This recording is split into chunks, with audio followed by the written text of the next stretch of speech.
तो दोस्तों, यदि आप भी अपने सपनों का महल तैयार कराने जा रहे हैं, आप भी कंस्ट्रक्शन कराने जा रहे हैं, या आपके मन में भी प्लानिंग चल रही है कि आप भी अपना मकान को बना करके तैयार करें, या मान लीजिए आप बना रहे हैं, आपका काम चालू है, आपका कंस्ट्रक्शन चालू है, तो उससे रिलेटेड मैं एक वीडियो आपके पास फिर से लेकर के आया हूँ कि यदि 2024 में आप अपने मकान का कंस्ट्रक्शन कराने जा रहे हैं या करा रहे हैं, तो लगभग कितनी लागत आपकी 2024 में आपके मकान को बनाने में आएगी। तो एस्टीमेट मैं वही पुरानी तरह से 1000 स्क्वायर फीट का लेकर के चल रहा हूँ कि 1000 स्क्वायर फीट मकान यदि आप बनाएंगे तो उसमें कितनी लागत आपकी आएगी। तो मकान बनाने से पूर्व आपको सबसे पहली चीज़ होती है कि मकान का स्ट्रक्चर ही मकान की मजबूती को डिपेंड करता है स्ट्रक्चर पर। तो स्ट्रक्चर का मतलब जैसे आप कॉलम नीचे तैयारी करते हैं कॉलम फाउंडेशन की, तो वो किस हिसाब से होना चाहिए, कैसा होना चाहिए, कितना गहरा होना चाहिए, कौन सी सरिया होनी चाहिए, इन सब के बारे में मैं आपको इस वीडियो में बताऊंगा। तो सबसे पहली बात होती है कि मन में आपके प्लानिंग क्या चल रही है। प्लानिंग का मतलब ये मान करके चलिए कि आप एक मंजिल का कंस्ट्रक्शन कराने जा रहे हैं, या 2 मंजिल का, या 3 मंजिल का, या 4 मंजिल का। उसी के अकॉर्डिंग आपका फाउंडेशन नीचे का तैयार होगा, फाउंडेशन स्ट्रक्चर तैयार होगा, फाउंडेशन की ड्राइंग बन के तैयार होगी। तो ये मान के चलें यदि आप एक मंजिल का कंस्ट्रक्शन करवा रहे हैं, तो आपका नीचे जो फाउंडेशन के लिए गड्ढे होंगे कॉलम के लिए, वो 3 बाई 3 के होंगे, 3 फीट चौड़े, 3 फीट गहरे और 3 फीट लंबे। और यदि आप 2 मंजिल का प्लान लेकर के चल रहे हैं तो 4 4 4 यानी 4 फीट लंबे, 4 फीट गहरे और 4 फीट चौड़े। और यदि आप 3 मंजिल का करके चल रहे हैं तो 5 बाई 5, 6 मंजिल करके चल रहे हैं, 5 मंजिल करके चल रहे हैं तो 6 बाई 6 का। तो इनके हिसाब से एक तो ये आपका हो गया फाउंडेशन स्ट्रक्चर प्लान। और इसके बाद मैं आपसे बात करता हूँ कि नीचे जो आप मैश डालते हैं, जाली डालते हैं, जाल डालते हैं सरिया का, वो कितने का होना चाहिए। तो 3 मंजिल तक तो आपको 10 का जाल रखना है। 6 बाई 6 इंच का जो है आपकी मैश रहेगी, बीच की गैपिंग 6 इंच बाई 6 इंच की रहेगी। और यदि आप उससे ऊपर का वर्क करना चाहते हैं, 4 मंजिल, 5 मंजिल, 6 मंजिल, तो 12 का आपको सरिया का उपयोग करना, 12 की स्टील का आपको उपयोग करना है, जो कि उसमें भी आपकी 6 इंच बाई 6 इंच की मैश रहेगी। तो इस हिसाब से ये आपके स्ट्रक्चर की मैंने आपको बता दिया है। अब बात करते हैं इसके ऊपर कि आपकी ढलाई किस हिसाब से होनी है।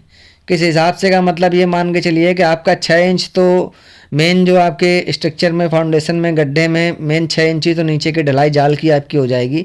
उसके बाद यदि आप टेपर राफ्ट रेप टाइप के बनाना चाहते हैं कॉलम को मजबूती के हिसाब से, तो आपको 1.5 फीट का रेप रखना है यदि आप 3 मंजिल तक मकान का कंस्ट्रक्शन करा रहे हैं। और यदि इससे ऊपर आप करा रहे हैं 3 मंजिल, 4 मंजिल, 5 मंजिल, तो उसमें आपको करना क्या है, आपको 1 फीट का नीचे जाल ढलाई करनी है। उसके बाद 2 फीट 2.5 फीट की आपको रेप ढलाई करनी है, रेप के हिसाब से, जिसका मैं आपको एक पिक्स अभी दिखा दूंगा किस हिसाब से रेप की तरह आपके फाउंडेशन की, आपके कॉलम की ढलाई होती है। तो ये तो हो गया आपका स्ट्रक्चर फाउंडेशन प्लान।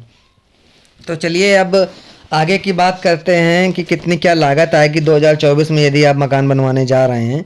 तो उसके लिए भी मैं आपको एक पूरी प्लानिंग तैयार करके बताता हूँ कि कैसे क्या आपको करना है। तो सबसे पहले तो ये मान लीजिए कि यदि आप मकान का कंस्ट्रक्शन करवा रहे हैं, तो कंस्ट्रक्शन आपका जो है वो 3 तरह से होता है, type A, type B, type C. Type C वाला कंस्ट्रक्शन जो होता है वो बहुत ही लो क्वालिटी का होता है, जो कि गांव एरिया में आपने देखा होगा, ज़्यादा फैंसी काम उसमें नहीं होते हैं। स्ट्रक्चर खड़ा हो जाता है, ढलाई होती है, प्लास्टर हो जाता है, जो कि तैयार हो जाता है। ठीक है, इस तरह का जो वर्क है वो 1200 रुपये से 1600 रुपये स्क्वायर फीट का होता है। इसके बाद टाइप बी आता है, जो कि 1600 रुपये स्क्वायर फीट से लगा करके 1900 रुपये स्क्वायर फीट तक का वर्क होता है। इसके बाद ए क्वालिटी का जो वर्क होता है वो 1900 रुपये से लगा करके 2200 रुपये पर स्क्वायर फीट का वर्क होता है।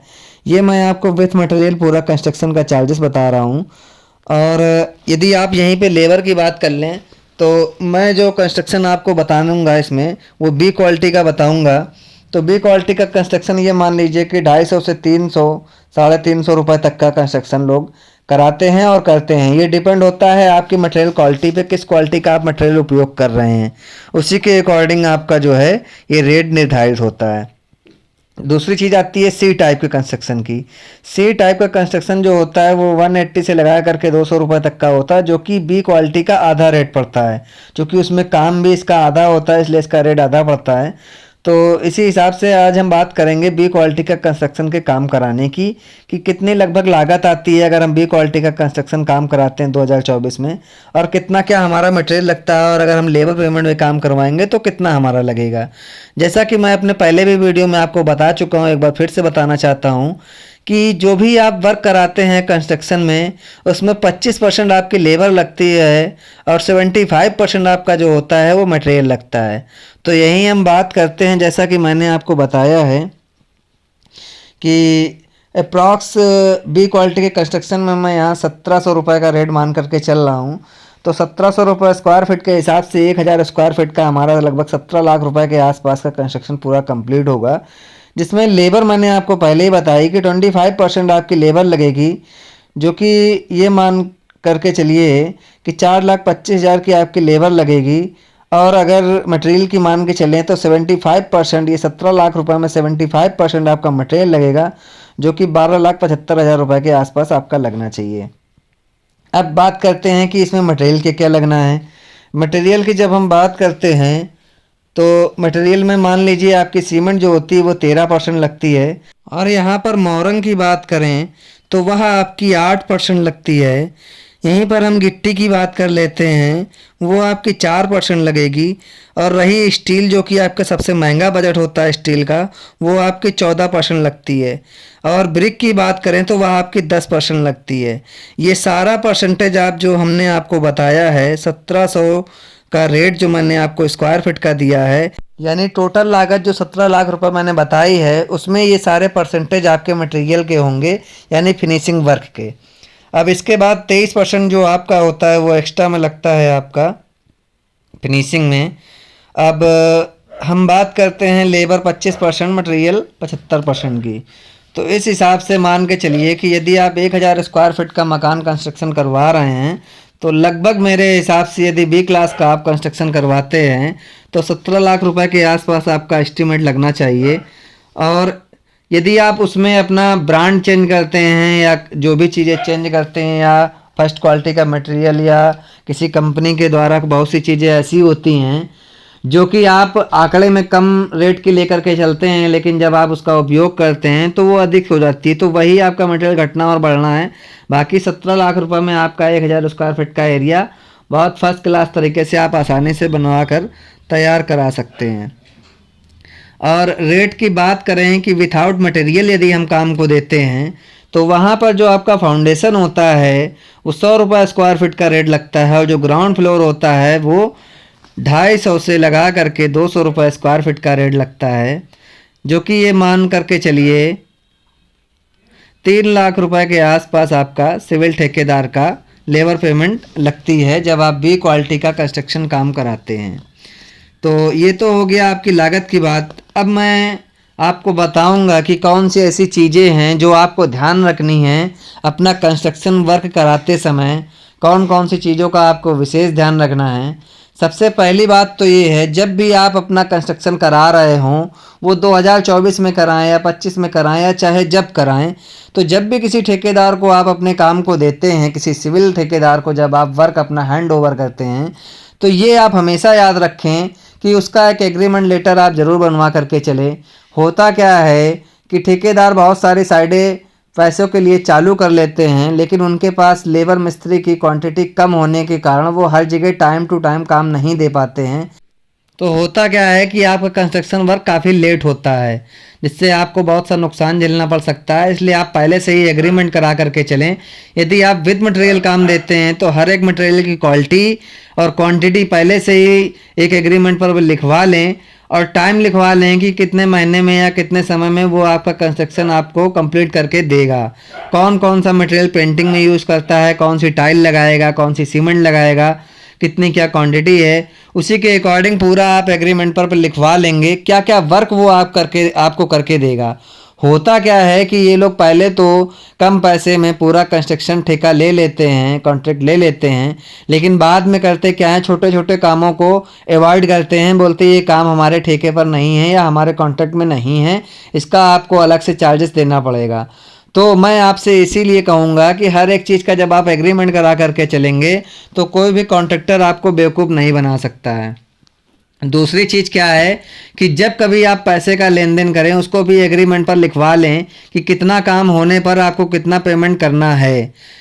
होता क्या है कि जल्दी जल्दी पेमेंट ले करके कई ठेकेदार भाग जाते हैं, और कई ठेकेदार पेमेंट तो आपका लेते हैं पर एक लेबर दो लेबर लगा करके धीरे धीरे काम को चलाते रहते हैं।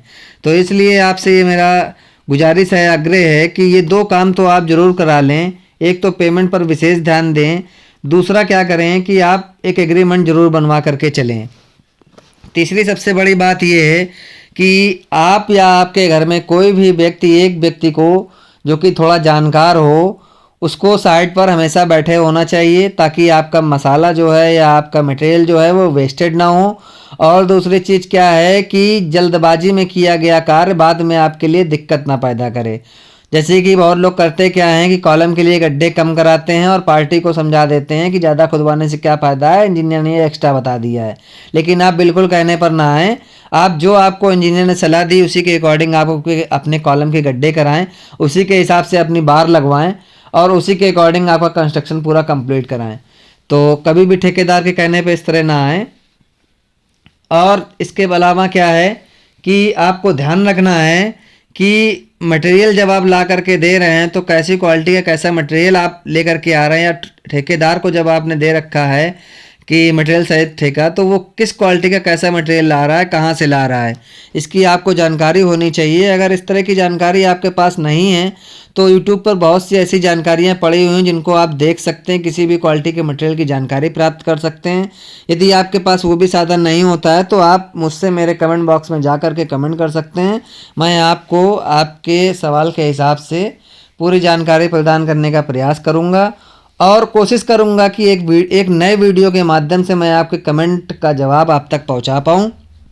और इसी के साथ ही यदि मेरा वीडियो आपको पसंद आया हो, जानकारी आपको अच्छी लगी हो तो शेयर करना बिल्कुल ना भूलें, और थोड़ा बहुत आपको भी पसंद आया हो तो चैनल को लाइक शेयर सब्सक्राइब करना ना भूलें। Thank you very much.